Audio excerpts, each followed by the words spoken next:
Halo, assalamualaikum warahmatullahi wabarakatuh. Apa kabar teman-teman? Semoga Anda semua sehat ya.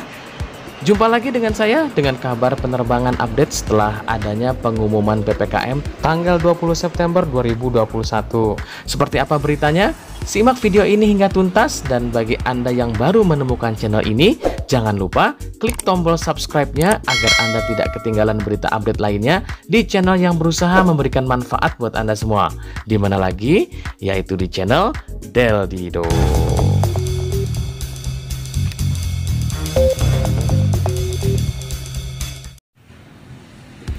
Pemerintah memutuskan memperpanjang kembali pemberlakuan pembatasan kegiatan masyarakat atau PPKM dari 21 September sampai 4 Oktober 2021.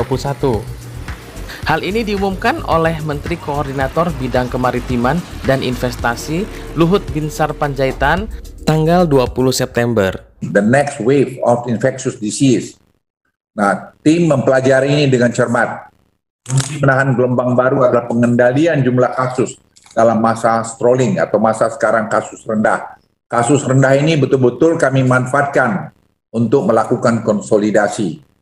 Oleh karena itu kita jangan cepat-cepat euforia terhadap ini, karena sangat mungkin terjadi hal-hal yang di luar dugaan kita, karena masih banyak ketidaktahuan kita mengenai Delta varian ini atau sebangsanya. Dalam studi tersebut jumlah kasus disarankan ditahan pada tingkat 10 kasus per juta penduduk per hari, atau dalam kasus Indonesia di sekitar 2.700 sampai 3.000-an kasus. Saya yakin kita bisa mengendalikan kasus pada angka tersebut, dan kuncinya adalah 3T, 3M, serta penggunaan peduli lindungi dan vaksin yang masif. Program vaksin saya kira berjalan, dan kita berharap lansia juga itu segera semua divaksin, karena yang divaksin lansia masih agak kecil. Dalam pelaksanaan PPKM, meski jumlah kasus sudah turun signifikan, tetapi jumlah testing terus mengalami peningkatan, sehingga positivity rate mampu diturunkan hingga di bawah standar WHO sebesar 5. Lalu bagaimana dengan update tentang penerbangan ya? Apakah syarat-syaratnya ada yang diperingan kembali? Dan jawabannya adalah ternyata tidak ada yang berubah, kecuali pada tanggal 28 Agustus tahun 2021 kemarin, Menteri Perhubungan telah menetapkan bahwa aplikasi Peduli Lindungi itu wajib diaplikasikan oleh seluruh penumpang.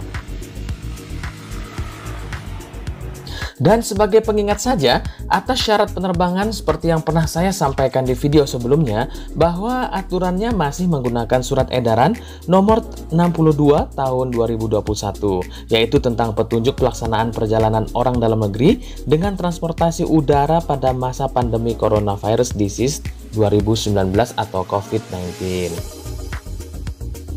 Bahwasanya, calon penumpang pesawat yang akan bepergian di wilayah PPKM level 4 dan 3, penumpang wajib menunjukkan kartu vaksinasi minimal dosis pertama. Kemudian yang kedua, penumpang wajib memiliki surat keterangan tes PCR negatif dengan sampel maksimal 2 kali 24 jam, kecuali yang melakukan perjalanan dalam kota di Pulau Jawa atau ke Bali ya, dari Pulau Jawa. Silahkan memakai tes antigen asalkan sudah vaksinasi dosis kedua ya. Kemudian yang ketiga adalah untuk calon penumpang di bawah usia 12 tahun ini masih dibatasi ya. Nah, ini yang sering ditanyakan dan memberatkan. Beberapa kasus masih bisa terbang sih, asalkan ada alasan daruratnya. Semoga dalam waktu dekat ada aturan baru mengenai ini ya. Dan tidak hanya penumpang domestik, penumpang WNA atau warga negara asing di bawah 12 tahun untuk sementara juga tidak diperkenankan masuk ke Indonesia karena akan menimbulkan masalah ketika akan melakukan penerbangan domestik lanjutan, gitu ya. Kemudian yang berikutnya, keempat, wajib menggunakan aplikasi Peduli Lindungi yang di dalamnya terdapat informasi mengenai status vaksinasi dan juga hasil tes RT-PCR terupdate. Untuk yang ini, penerapannya bagi yang masih bermasalah pada aplikasinya, itu masih bisa menunjukkan bukti hard copy kepada petugas KKP sebelum check-in. Nah, kemudian saya juga akan mengingatkan kepada hal-hal yang harus diperhatikan ya. Yang pertama adalah penumpang dengan kepentingan khusus yang tidak bisa divaksin dengan alasan medis bisa menunjukkan surat keterangan dokter dari rumah sakit pemerintah tentunya ya. Kemudian ya tentunya dengan menunjukkan surat keterangan hasil negatif RT-PCR ya, atau rapid antigen sesuai ketentuan destinasi tujuan.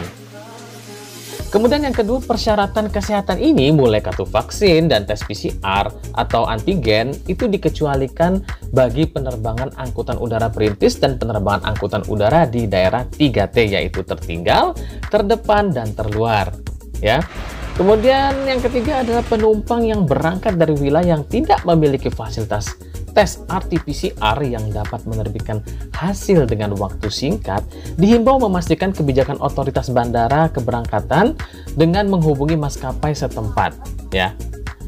Oke, kita doakan sama-sama agar tren COVID-19 ini turun signifikan ya. Baik, mungkin segitu dulu sharing update kita kali ini. Semoga bermanfaat bagi Anda yang mau melakukan perjalanan penerbangan.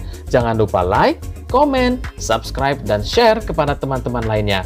Akhir kata, wassalamualaikum warahmatullahi wabarakatuh.